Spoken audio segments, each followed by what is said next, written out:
My story starts with this t-shirt I have on right now, actually. But that may be a little confusing, so let me catch you up to speed. In 6th grade, I developed these food allergies.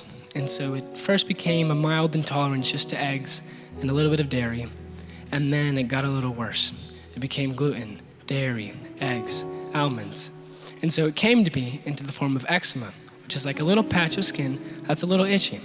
And so as a growing teen with an appetite, I'm sure all the moms in the house can kind of see that it was really hard just to resist the foods that I really wanted. A burger, a milkshake, just eating birthday cake. I couldn't really do that at my friends' birthdays. And so for a long time, I just neglected my allergies and I just ate what I wanted to eat and kind of indulged in that. And so my eczema, these patches of skin became really bad. And so it came all over my arms, all over my neck, my back. And it was so bad until I would scratch them until I bled. And so I was so tired of it in middle school when you're trying to figure out who you are, what's your identity, that I was like, you know what? I'm done with this. I'm going to do the diet. Because it was so bad that I wouldn't even go outside with a short sleeve shirt on. I would go in with the long sleeve shirt, maybe a jacket, just to cover up because I was so insecure. And I would say that in that, God was merciful. And you're like, what? God is merciful. You're telling me you had to go through all that you didn't want to go outside, that you were so insecure? How are you so confident today? A lot of people ask me that, and it's not because of me, it's because of God. What I didn't know was that God was preparing me, that He allowed that eczema and allowed those food allergies to help me become who I am today.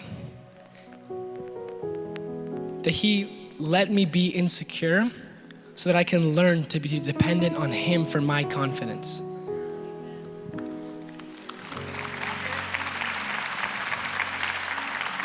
That He would allow me to go through this very strict diet so I could learn to be disciplined.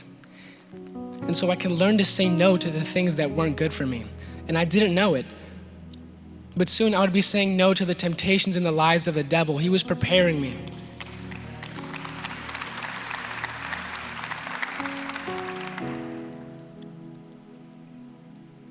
And in the moments, there was a lot of stressful nights, crying nights, angry nights, frustrated nights, where I just didn't understand why I was going through this. Why couldn't God just heal me?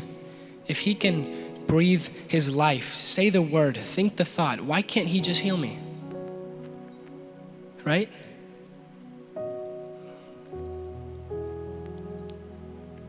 But then I stopped focusing on the process that God was putting me through and focusing on the product that God was making in me.